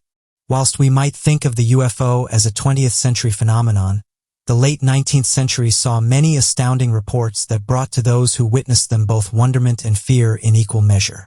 Almost a decade before the Wright brothers' first flight, numerous sightings of strange cigar-shaped UFOs were spotted across the United States. Starting in 1896 and continuing to 1897, these mystery airships were bigger and faster than anything else known at the time. Fast forward to the modern day, and there seems to be no slowing down. One interesting event that happened a while ago was when people saw a mysterious-looking craft hovering above the Pentagon. Those who managed to take some photographs said it looked like a giant pyramid. However, the object wasn't easy to see, with those who witnessed it saying you could just about see it on camera. But once the images made their way online, no one could really explain what was being seen. Once online users increased the brightness, you could clearly see a mysterious structure above the United States Department of Defense. Various people managed to take photographs of the event, as you can see the pyramid-like structure from multiple different angles. One user who saw the images said the following: "This is a great capture, and it just makes you wonder how many UFOs we've walked past within our lifetime. This object isn't easy to see." End quote. While another person said this, "These shaped crafts have always interested me because they match nothing we have on Earth. Other shaped UFOs match things like stealth planes and things like blimps, but we don't have anything that looks like a giant pyramid." End quote. Some even suggested that the object wasn't actually a craft, but might have been a hologram. After the images were shared online, interest in them soon dropped. But they've recently been shared again on some UFO groups. And this is because it was recently announced that the Pentagon was working on a UFO project, known as the Unidentified Air Phenomenon Task Force. And according to Eric W. Davis and the account he provided to the New York Times, the scientist was engaged with the UFO investigation team since 2007. Being an integral piece in the now declassified and discontinued UFO program known as the Advanced Aviation Threat Identification Program. After spending millions of dollars, the researchers eventually came to the conclusion that these UFO sightings in crafts had no earthly origin and displayed behavior that could not be explained. Though many of the unidentified flying objects were spotted at random locations across the country, a small minority of these crafts were found located near U.S. nuclear missile bases, flying through restricted airspace and hovering close to residential locations. It appeared that wherever these crafts wanted to go, they could easily find their way to their targeted location regardless of measures taken to restrict airspace. This could very well be the closest the Department of Defense will ever come to admitting the viability of extraterrestrial crafts without directly saying it. Others then said it's interesting how this giant pyramid was seen above the Pentagon a few years before this information was released, going on to say that these crafts back up what this study said in that they can go wherever they want without being stopped. The airspace above Washington, D.C. is heavily restricted, so this wouldn't have just been a random aircraft. As of right now, we have no official explanation for what this craft was and how it was able to hover above the Pentagon for so long. Officials have said that the Advanced Aviation Threat Identification Program has been shut down But researchers have gone on to say it's likely the program just got renamed, saying that over the years there's been various UFO programs. This is one of the reasons why UFO believers think there's more to this story. If the government didn't believe in UFOs, then why have they over the last few decades opened up various UFO programs? It's likely they've spent hundreds of millions of dollars looking into this topic. As of right now, though, the government has been a lot more open in recent years than they've normally been. And this led some to think that maybe in the near future we'll be told the truth about these objects. So what do you make of these interesting images? Do you think this craft is a UFO? Or is it perhaps one of ours? Scientists and researchers have worked incredibly hard to deploy various cameras in space. This was done with the sole purpose of being able to study the various solar bodies around us. One of particular interest is that of the Sun. Something interesting was recently captured by one of these cameras known as LSCO, or the Large Angle Spectrometric Chronograph. NASA said the following on their website. LSCO, or Large Angle Spectrometric Chronograph, is able to take images of the solar corona by blocking the light coming directly from the Sun with an occulted disk, creating an official eclipse within the instrument itself. The position of the solar disk is indicated in the images by the white circle. SOHO has two coronagraphs, referred to as C2 and C3. C2 images show the inner solar corona up to 5.25 million miles or 8.4 million kilometers away from the Sun. C3 images have a larger field of view, covering around 30 million miles or 45 million kilometers away from the Sun. Observations almost continuous, but their immediate availability on the website depends on having telemetry contact with a spacecraft. End quote. Those watching the cameras, though, noticed a huge explosion, which some say was so big that it almost took out the cameras. Others who saw it suggested it might have been a solar flare, but some think that something else might have been at play here. And they say this because shortly before the large eruption, a giant triangular-shaped object can be seen. The object wasn't seen for long, but it's been suggested that this object may be behind what happened. Amateur researchers noted, though, that triangular objects are not often seen around the Sun, saying that things like asteroids and space debris tend to be more circular in shape. Those who saw the event also noted that there's a big difference between this and a normal solar event. As of right now, there's not much information about what happened. No space agencies have come forward to detail the event. The thing that confuses those who saw the images, though, is the large triangle objects that were seen just before the eruption happened. And this is because for years large triangle-shaped objects have been seen around our Sun. Those who've seen them have said they match the descriptions of the famous black triangle seen here on Earth. For those unaware, black triangle UFOs are a type of craft that have been seen in our sky for decades now. And after years of research, most agree that the most likely answer is that these crafts belong to the military. However, even though some believe that it's our military that owns these crafts, there's still many unanswered questions. For example, how they're able to travel at the speeds they do, how they're able to use a camouflage tank, how they can hover motionless in one area without making a sound, and how they're able to travel in space. It's these questions that have led some to say they think these crafts don't belong to us.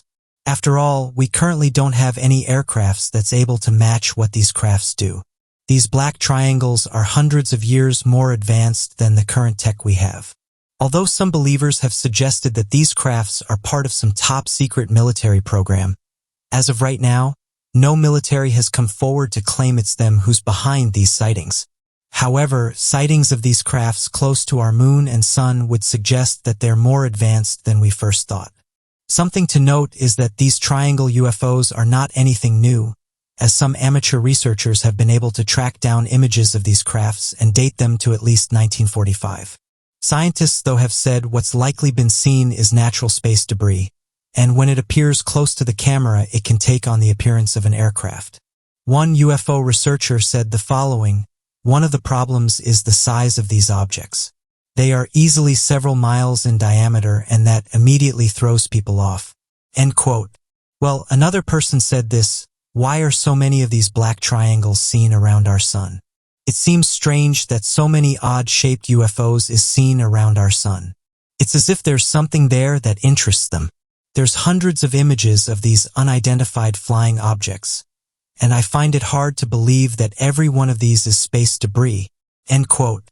Scientists don't seem fazed by these discoveries, and have said they will likely not comment on these types of anomalies anymore, saying that what people are seeing has always turned out to have quite an ordinary cause when examined by experienced SOHO scientists, further saying that we've never seen anything that even suggests that UFOs are out there.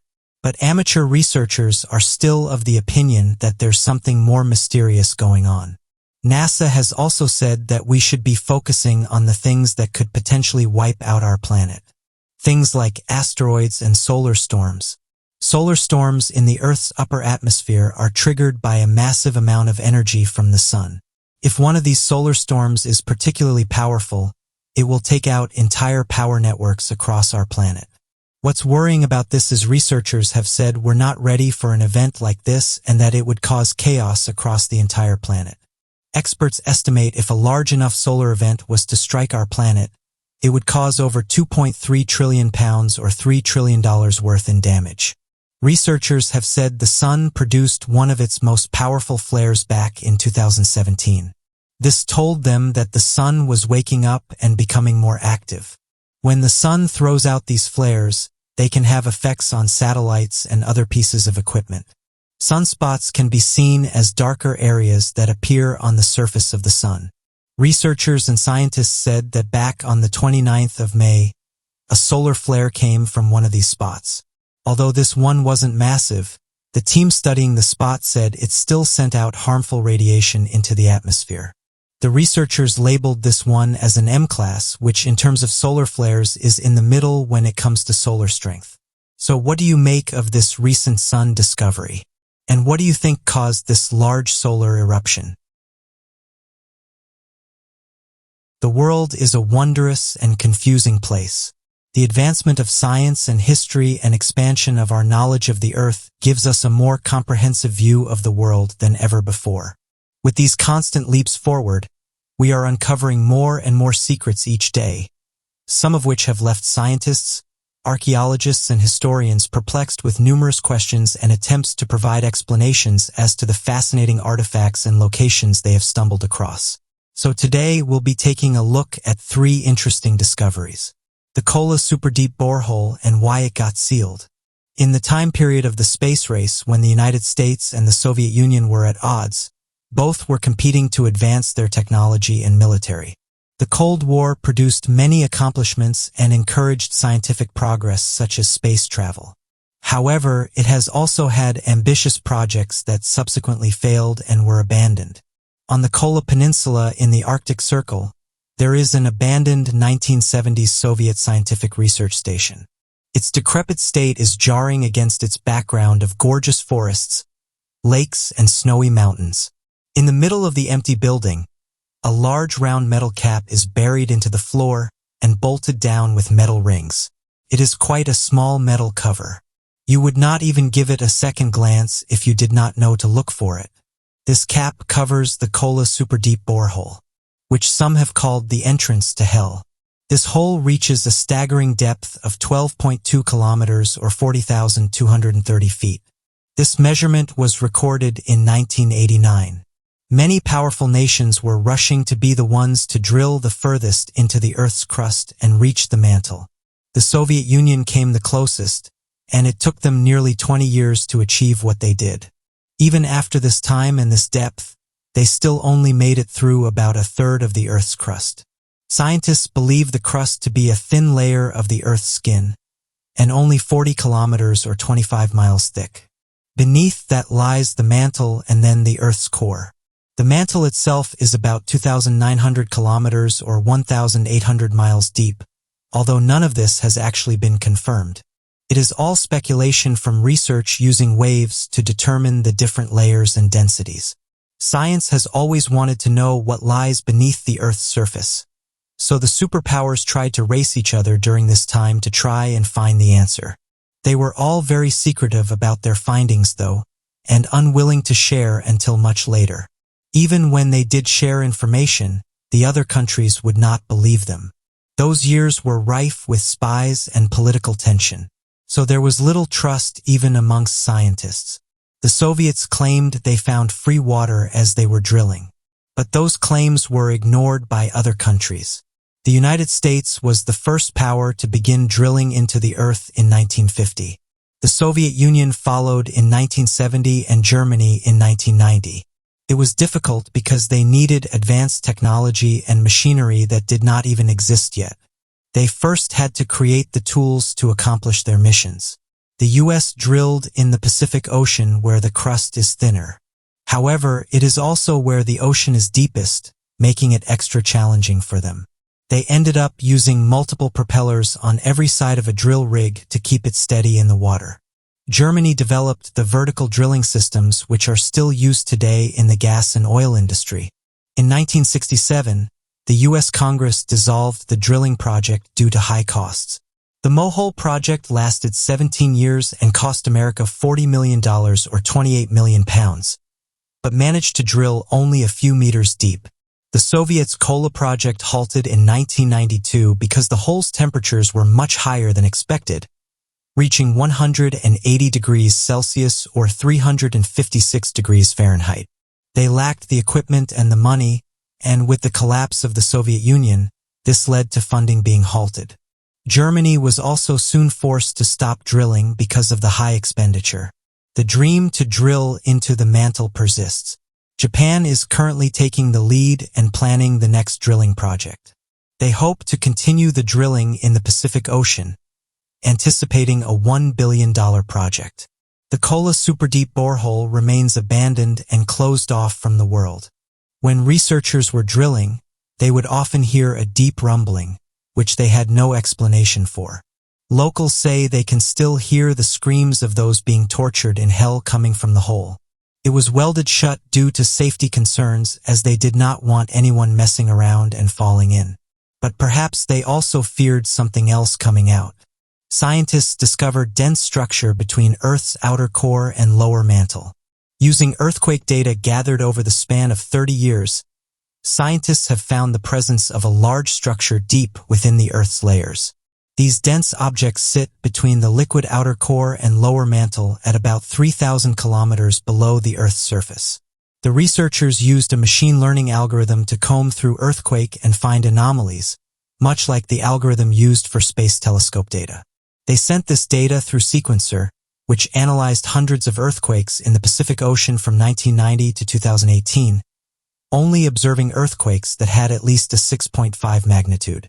It managed to analyze 7,000 different measurements of earthquakes covering nearly the entire Pacific Basin. For this project, the scientists decided to use the data from shear or S waves instead of the primary or P waves. The S waves travel after the P waves and are much slower moving between the Earth's core and lower mantle. Their slow speed and high amplitude produce much cleaner recordings.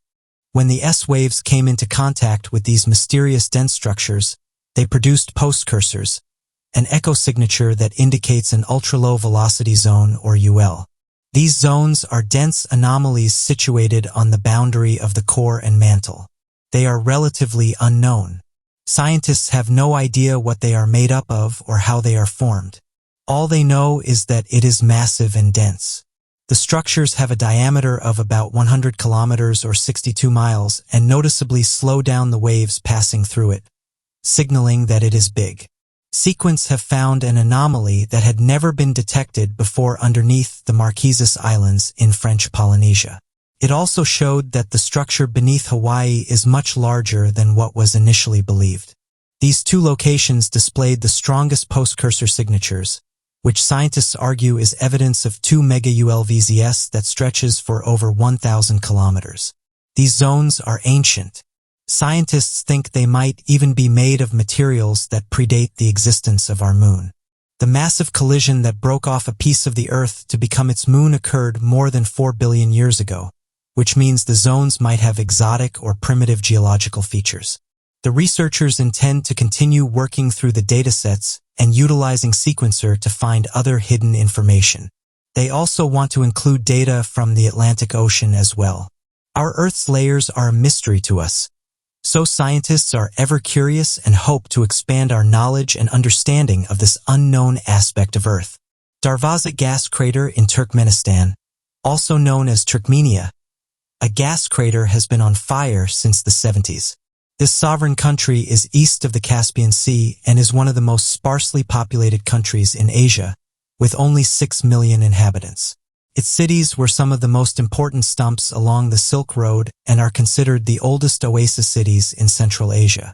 It has the fourth largest natural gas reserve, which actually contributed to the Darvaza gas crater. In 1971, Soviet geologists and engineers set up drilling rigs in the middle of the Karakum Desert. They believed the location was a profitable oil field, but instead found a natural gas pocket underneath the drill site. Soon after they conducted their initial assessment, the ground collapsed, burying the rigging equipment and creating a large crater. Fortunately, no one was harmed during this accident. The crater covers 5,350 square meters, reaches a depth of 30 meters, and features continuously burning hot spots and orange flames. The fire and its longevity led the villages of Darvaza to refer to it as the door to hell or the gates of hell. Once the ground collapsed, the Soviet researchers feared that the crater would spread dangerous methane gas and reach neighboring villages and towns. They decided to set the gas on fire to burn it all up, estimating that it would burn for only a few weeks and then die out. It has now been 50 years and scientists believe it will continue burning for much longer. The natural gas comes from a large gas pocket deep within the surface, which allows for a slow accumulation of fuel and protects the gas flow from the wind. The Turkmenistan government has been indecisive over its opinion on the crater. In 2010, the president ordered that the crater be closed to reduce its influence on the other natural gas fields nearby. The country wanted to increase its production and export of natural gas, so they feared the crater would impede their potential revenue. Then, in 2013, the president declared it a protected nature reserve. It seems the government now plans to use it as an attraction to promote tourism. Regardless, the crater will continue to burn and entice visitors to come and see the gates of hell. But what do you make of these interesting facts? First, you might be thinking, is this a story about a war that occurred over land or an area in which chimpanzees lived? Or maybe even a dispute between activists protecting the land and people wanting to use it? Well, that is not what this story is about. It is more complicated than that. In recent years, researchers have learnt a lot about these incredible creatures. One thing that has come to light is that chimps will actively hunt down their enemies. After taking their lives, researchers were shocked to learn that the chimps will even eat their enemy. One such story was told by researchers who were following a group of rivals. They noted that one family purposely staged an attack on the nearby enemies. Once they were finished with the attack, the group carried a baby chimpanzee back to their territory and went on to eat it for a meal. So today we'll be taking a look at a community of the Gam Chimpanzees War. So what is or was the Gam Chimpanzee War? First off, we should discuss what the war actually was. Between January the 7th, 1974 and June 5th, 1978, two groups of chimpanzees in the Gam Stream National Park waged a terrifying and violent war on each other. The two groups of chimpanzees were once part of one unified group until 6 adult male chimpanzees, along with 3 adult female chimpanzees, and their young branched off from the original group and formed a new chimpanzee community separate from the original. The original group, known as the Kamaha community, was now left with just 19 adult chimpanzees in total, 7 males and 12 females along with their young. It is important to note before getting into the conflict that there were only minor signs of the chimpanzees' aggressive behavior in relation to the territory. Before this 4-year-long war began, there were disputes over food and where chimpanzees would eat, but there was nothing to prepare the researchers for what would happen over those 4 years. The beginning of the war. On January 7, 1974, at the Gam Stream National Park in Tanzania, the Gam Chimpanzee War began with the first casualty. The group that initially splintered off from the original community were known as the Kasakaila community.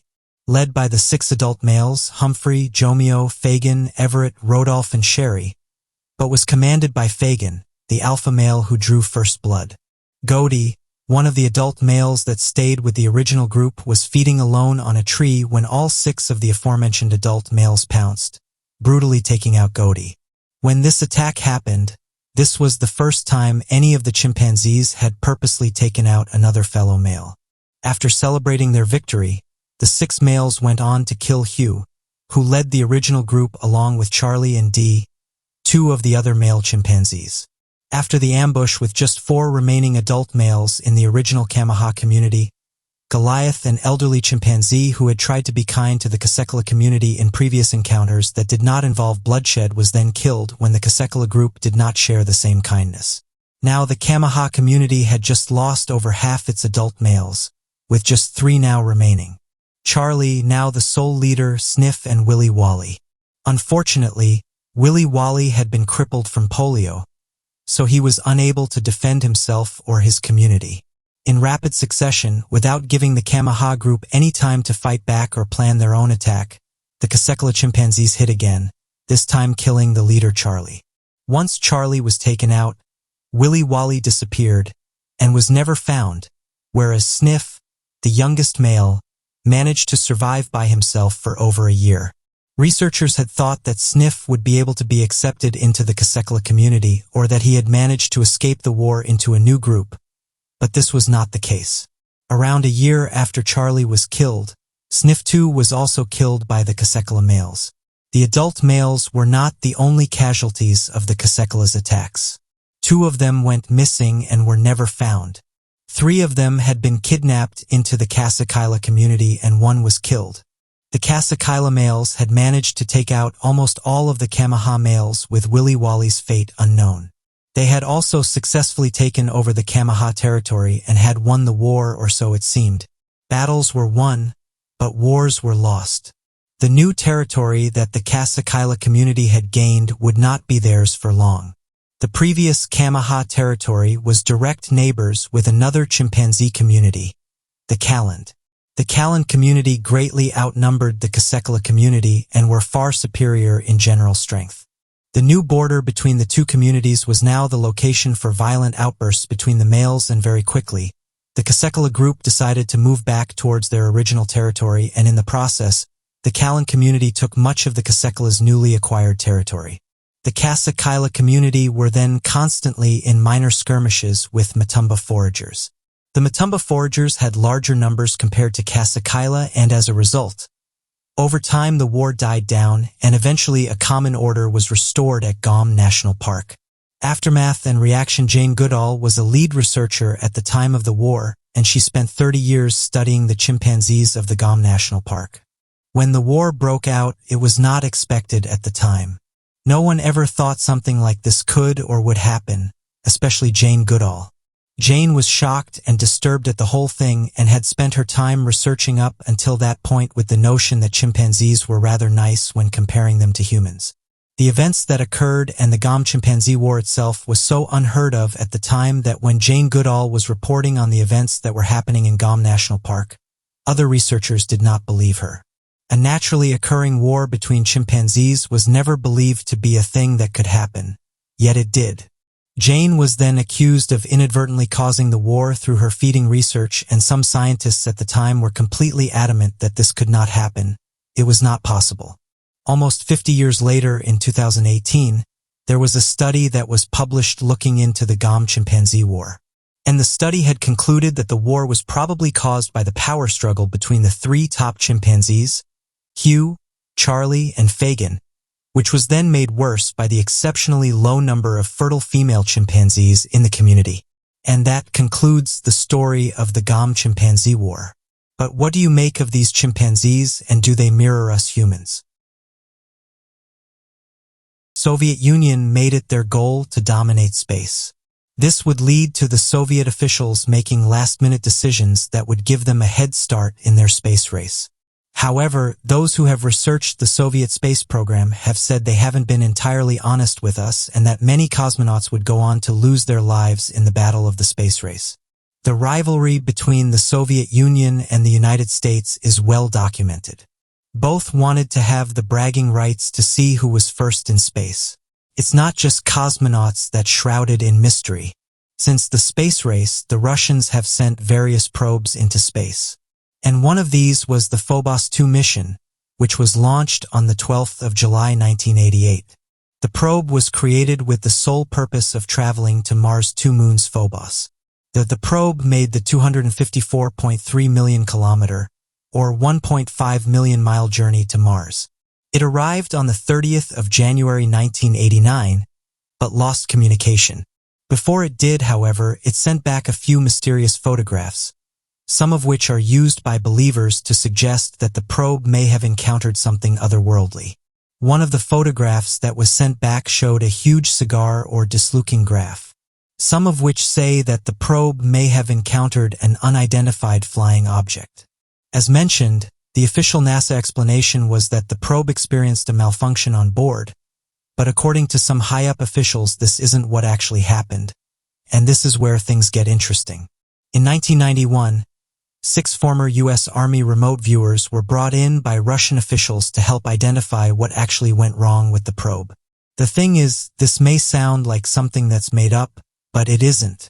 In fact, back in the early 1970s, it was said that the Soviet Union had begun spending millions each year on the study of psychic abilities and remote viewing. The ability to see locations far away via astral projection, on a project known as psychotronic research. In fear that the Soviet Union had learned of a new form of spiritual technology, the United States quickly funded and established Project Stargate, of which had the express purpose to also study the remote viewing phenomenon and use psychic soldiers as a method of retrieving information of captured prisoners of war, high-value targets, and preventable attacks.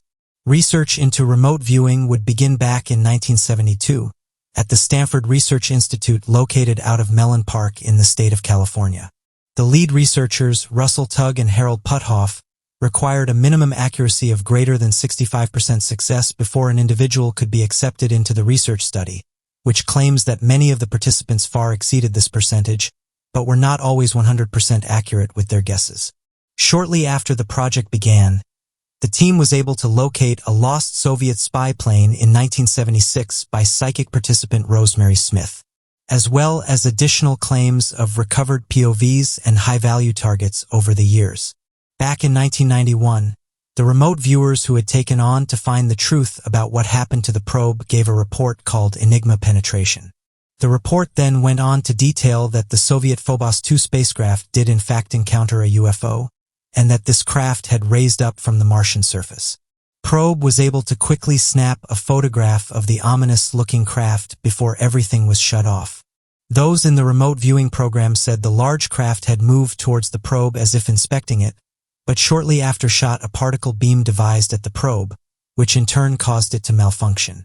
What's odd is that various remote viewers have come forward over the years and talked about similar instances, saying that anything we send into Earth is closely examined by non-human entities. The idea of there being alien life in UFOs out there has been the subject of much ridicule, but when you research the phenomenon you will find some high-ranking officials that have come forward and said we need to take sightings more seriously. In fact, one of these individuals was that of Lord Admiral Hill Norton, former Chief of Defense Staff, 5-star Admiral of the Royal Navy, and Chairman of the NATO Military Committee. He said the following. He also went on to say the following about the famous Rendlesham Forest event, which has gone down in history as being the UK's most compelling UFO incident that wasn't just witnessed by military personnel, but also had information go missing shortly before investigations started to take place. When asked his opinion on the matter, he said the following. There are only 2 conceivable explanations. Either a UFO landed there causing the damage with the United States Air Force Deputy-based Commander Lieutenant Colonel Charles Holt, and several hundred of his men were hallucinating. Another interesting project was that of the Gateway Experience. Declassified back in 2003, a government document between an independent research and the United States Army commanders showed undeniable proof of a strange CIA experiment, known as the Gateway Process Experience, that was created to enhance the brain of an individual in the effort to give them mental superpowers that would help them achieve a higher mental capability than is capable for the average person. The document then ends with the researchers saying that the gateway process experience should be provided to all members of the organization for heightened mental ability. Although the document fails to elaborate on the findings, the memo then states the training could open up members of the gateway process to be attacked by intelligent energy beings if the boundaries of timeless space are continually surpassed.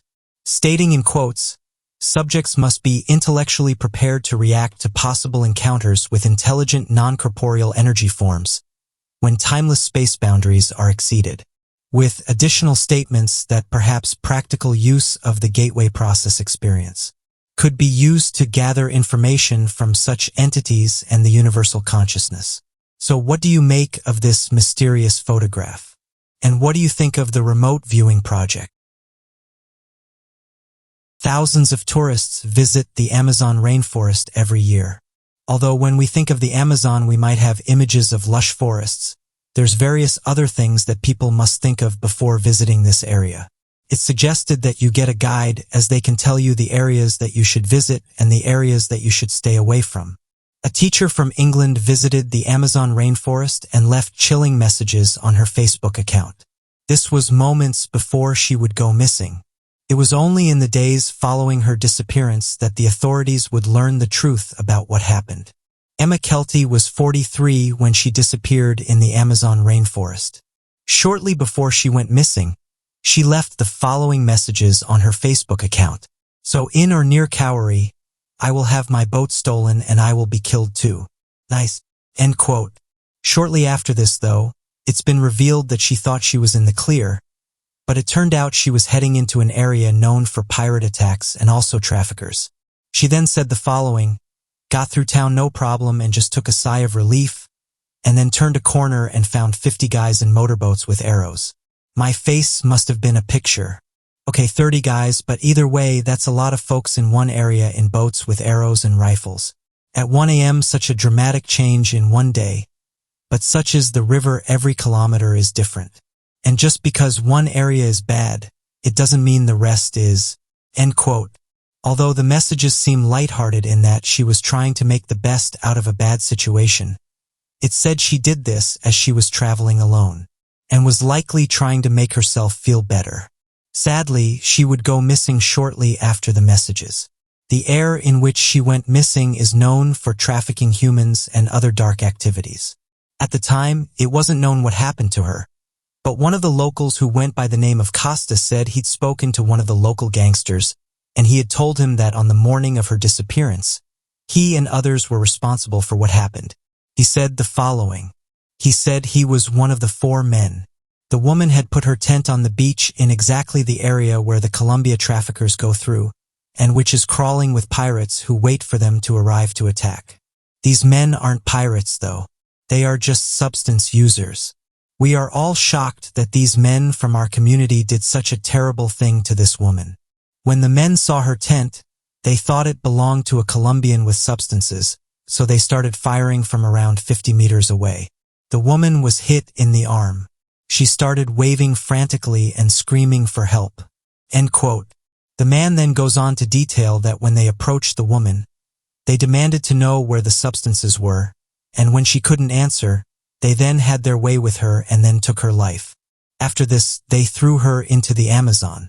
Costa then said the following, the men fled into the forest after we all found out what they had done. We provided the police with the details and their identities. We all discussed it by what they've done. The men were also playing around with an SOS device. They didn't know how it worked, so were messing around with it and pushing buttons. One of them must have pushed the button which transmitted an alert that she was in trouble. In turn, the company that received it alerted the Navy, along with the exact location where the button was pushed. Without that, it would have been very difficult to know where in this vast area of jungle that she'd gone missing. It would have probably remained an unsolved mystery, and they would have likely never been brought to justice. The place where she disappeared is a very complicated area. It's difficult to access, and there's no telephones or mobile signals. The criminals thought they could take her life in impunity, but then they stupidly pressed the only button which could have turned them into the police. End quote. It's an incredibly sad end. Emma still had years of her life left, and was someone who clearly loved giving back. Unfortunately, these stories are all too common throughout these areas. There's also a strong belief in spirits in the afterlife in these regions. So if locals feel like you're associated with the wrong belief, they may take your life. One story that the locals in Brazil believe in is that of a Brazilian spirit that is described as having long stringy black hair and bright glowing red eyes that have been described as looking like that of a fire. Reports from locals vary depending on who you talk to. Some claim that it can only be encountered in the deeper jungles as it drops from the trees and attempts to latch onto those who pass underneath, whereas others claim the entity will run at you and latch onto you. These superstitions may sound far-fetched, but those who live in the area take them seriously. The origin of this story seems to be shrouded in mystery, as no one is really certain as to what exactly causes the presence of the entity. It's said that after it touches a victim, it will mysteriously vanish and disappear without a trace, leaving many who've encountered it confused, noting that it may have been a strange dream or a hallucination. Others claim that this entity will hide in the nearby trees, waiting for someone to walk past, so they can drop down and latch onto them. Becoming a target of this entity will certainly make your life a misery. It's also said that those who get touched by it will also get ill, and that there's no known cure for the mysterious illness. Although these just sound like stories, many have passed down information that some who've entered the Amazon have lost their minds, solidifying the locals' beliefs that this entity is behind such accounts. So what do you make of these stories? The National Aeronautics and Space Administration was founded in 1958, and ever since then it's gone on to make some groundbreaking discoveries. NASA was established to research and develop vehicles and activities for the exploration of space within and outside of Earth's atmosphere. NASA conducts programs that focus in part on space operations. The U.S. government has the authority to provide technical assistance to the agency or the government in all its operations. However, if NASA's operations and functions are not the subject of substantial statutory oversight by Congress, it may act to prevent or delay actual or constructive activities of the federal government, or by the administrator of the National Aeronautics and Space Administration. Various people have been lucky enough to work for this impressive company, some of which have been there during some of history's most incredible discoveries. These finds have put NASA at the forefront when it comes to space exploration, and they have captivated the minds of millions of people from across the world. Although these stories are incredibly impressive, sometimes it's the more mysterious ones that capture people's attention. This is usually because not much information is released, and the general public is left wanting more. One such individual who worked for NASA joined Reddit a few years back and did an Ask Me Anything. It was submitted to the subreddit 5 years ago and said the following: I am a retired NASA engineer. I worked for NASA in its infancy beginning in 1954 up until the shuttle program. Ask me anything. My short bio. I was an RCA engineer contracted to work for NASA. From 1954 until 1988, I worked in the Range Safety Division for NASA before the Mercury program even began. I was able to witness firsthand the race to space, landing on men on the moon and more. I rubbed shoulders with Von Braun. I've shaken hands with John Glenn, Alan Shepard, and more. My grandson is helping me answer questions. End quote. The questions at first were basic. One user asked what was a normal working day like, to which he responded the following: working day with no launch. My job was to ensure equipment was in good shape for the next launch. Very procedural. Working day with launch. Field with checks and tests done on a very rigid schedule. Everything had to be done at an exact time with certain checking being done and done successfully. They had to be done at the exact right time to fit in with the launch itself. There were times we couldn't test for things if the bird wasn't in configuration for it. So we had very narrow windows to test for things. Otherwise, we'd set off bells and sirens across the area. End quote. The next question that was asked was, how was people after a failed mission? Was there a lingering sadness, or were people ready to go, determined to have the next one be successful?